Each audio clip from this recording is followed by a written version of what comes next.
Hey book readers! Today I'm going through the 16 Nebula award-winning novels and novellas that I've read and ranking them from worst to first. But first, a quick and dirty on the Nebula Awards, which were started in 1966 and are given annually by the Science Fiction and Fantasy Writers Association to the sci-fi and fantasy books they've determined are the best that year. Along with the Hugo Awards, the Nebulas are one of the top literary prizes for books in those two genres that I mentioned, sci-fi and fantasy.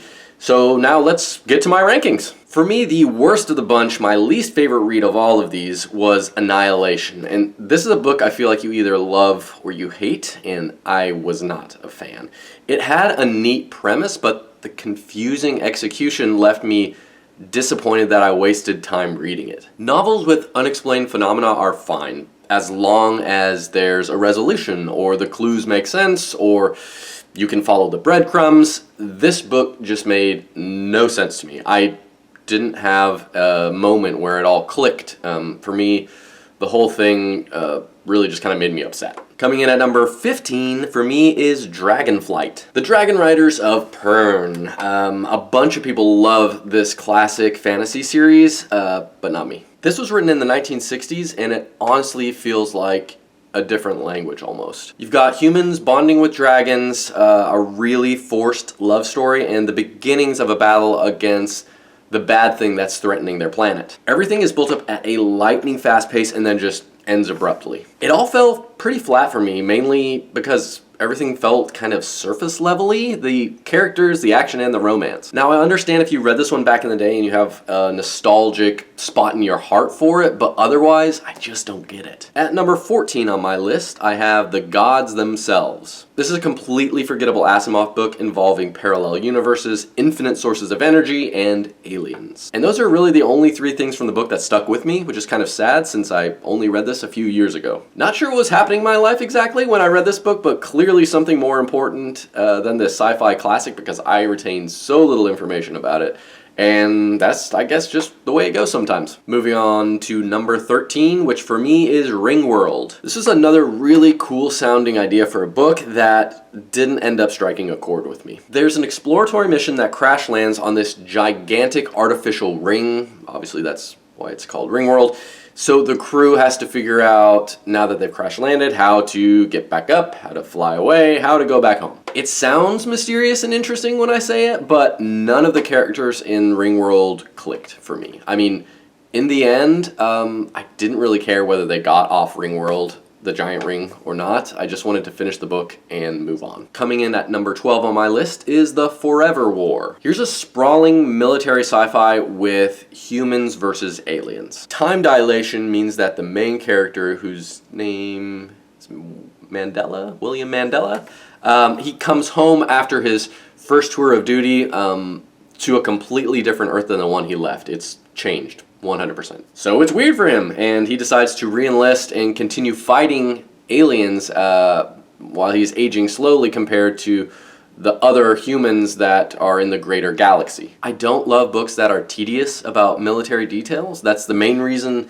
probably that this book isn't higher on my list. I wanted less minutia of war and really more of anything else. At number 11, this one was a novella, and that's Every Heart a Doorway. So some kids in this book venture off to magical worlds that are like completely especially designed just for them, and then so when they come back to the real world, it just sucks. They feel like fish out of water. Those magical worlds felt more real, felt more like home to them than their actual real world does. And then comes Eleanor West's Home for Wayward Children, and this is the boarding school where these misunderstood youngsters can share their experiences with one another because each of them has gone off to their own little world and then come back. But not everything is hunky-dory here. A series of murders starts up at the boarding school, creating even more uncertainty and chaos for the kids. It was fine, you know, teens, murder, mystery. Not a terrible formula, but other Nebula award-winning formulas have created better books. Another novella comes in at number 10, and that's Binti. And Binti is the name of this brilliant young lady from the Himba tribe of Earth, and she accepts this opportunity to attend some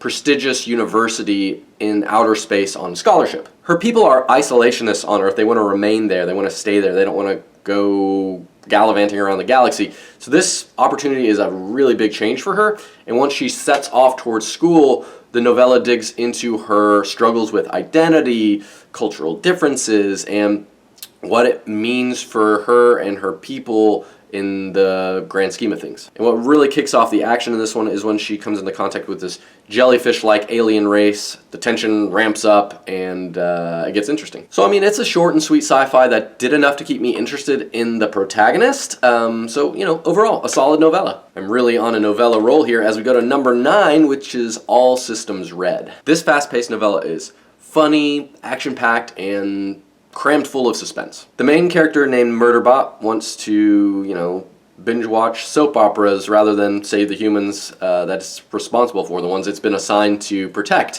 which are some scientists who are kind of checking out this alien planet. And unfortunately, something or someone is trying to kill those humans. So Murderbot has to reluctantly step up and try to save its team. Overall, this was wildly entertaining, but, and I don't say this about many novellas, it's too short. I would have liked 100 pages, 150 pages more, but I mean, I guess that's what sequels are for. Coming in at number 8 for me was This Is How You Lose the Time War. So as the title mentions, there's a time war going on, and Red and Blue are these two characters on opposite sides, and they're living at different times. And they exchange these poetic letters across timelines and realities, and that kind of kickstarts this love that they start having for one another. This secret forbidden love, though, obviously comes with incredible risks, and it's during a war, so clearly not the best time. But what I did like is how the two characters kind of show the best of humanity. It's tender and vulnerable and short enough that I didn't lose interest in it. But I could see how someone wouldn't fall for this book necessarily. The language is flowery and the romance feels unconvincing at times. But to each their own. At number 7 on my list of Nebula award-winning books is Babel. If you disregard the confusing magic system and over-explanation of it that never fully works, Babel isn't half bad. Once the main character Robin arrives at Oxford, begins his studies, and flirts with this underground movement, the book starts speeding along. That quick pace was kind of a bummer though. I mean, I felt this book could have just focused on a single year instead of Robin and his friends at Oxford instead of a handful of years. Anyway, Babel gets really academic at parts, going deep into the history and meaning of words. But I'm a word nerd, so I was totally on board with it. What else could you expect about a book that's, about dark, magical academia? Again, not half bad. Coming in at number 6 for me was Doomsday Book. In the near future, Kivrin is a historian who wants to study the Middle Ages. So she uses the handy-dandy time machine she happens to have access to venture back to the 1300s. However, shortly after she's sent back in time, a pandemic strikes the present, where she once was, making it really tough for those who are kind of quarterbacking Kivrin's mission to determine if she safely arrived and correctly arrived where she was supposed to in the past. It's a race against the clock to calculate where and when to rendezvous with Kivrin and rescue her before she's stuck in the past forever. Meanwhile, Kivrin is struggling to survive in the Middle Ages, and she's trying to help those around her, and she, also in the past, is trying to figure out how to get back home to the future, to the present. I really enjoyed how it's cliffhanger-y. Like, it seems as though the most important part of the book might just happen on the next page, or the next page, or the next page. So it's a page turner that takes its time kind of building up the world and the action. Number 5, number 5 for me was Speaker for the Dead. The sequel to Ender's Game has Ender in his 30s, and he's far from Earth and trying to escape his reputation as an alien killer. It's set on the planet Lusitania, where aliens called the Pequeños, or they're also called the Piggies. These little creatures live, and they're really well-written aliens. And there's this murder mystery vibe to the book, with Ender kind of playing as the detective, solving a mystery about why humans are dying on this planet, why they're dying on Lusitania, and how the Piggies figure into the equation. Ender's an amazing character who stands out even more in this book than the first one, I think, since we kind of have a history with him now, and it allows us to witness him growing up, processing his past, this species-altering action that he had to take in the previous book.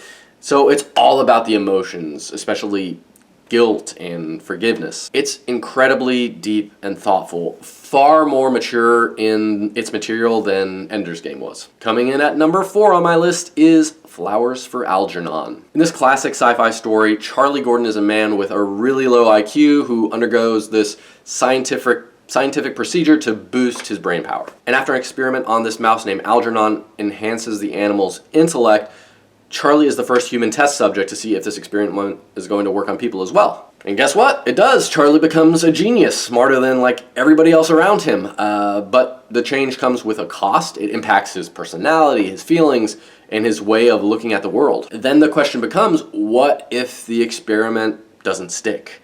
And he loses what he once had, and he goes back to the way he once was. How's that going to play out? And we've arrived at the bronze medal, 3rd place. Number 3 on my list is Dune. With the recent movies at the top of our pop culture minds, Dune is more popular than it's ever been, and it makes sense.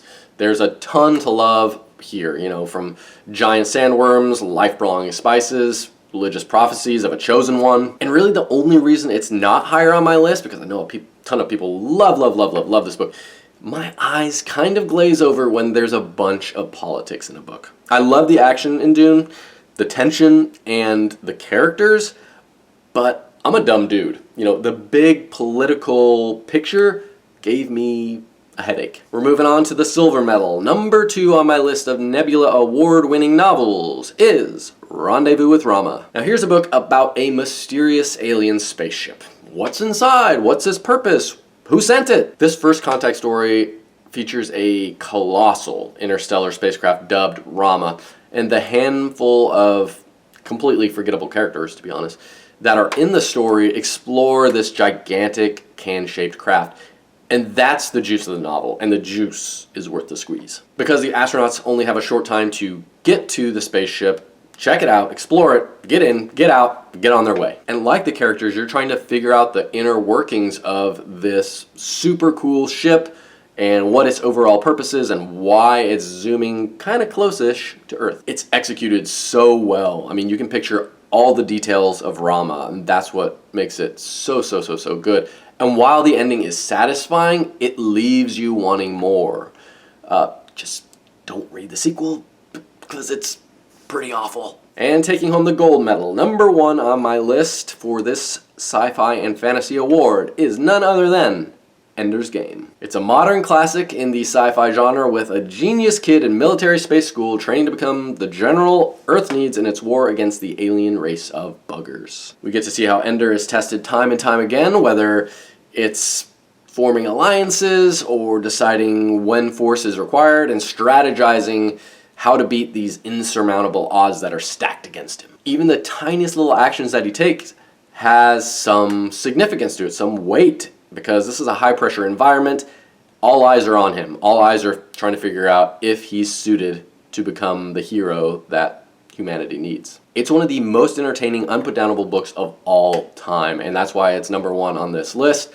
I seriously need to reread this one again pretty soon, although, I loved it so much the first time that I'm kind of scared to reread it, that it might not live up to the hype that I've created in my mind from the one time I read it years ago. There you have it, my favorite and least favorite Nebula award-winning books. Let me know in the comments what gets your top spot for this award in your personal rankings.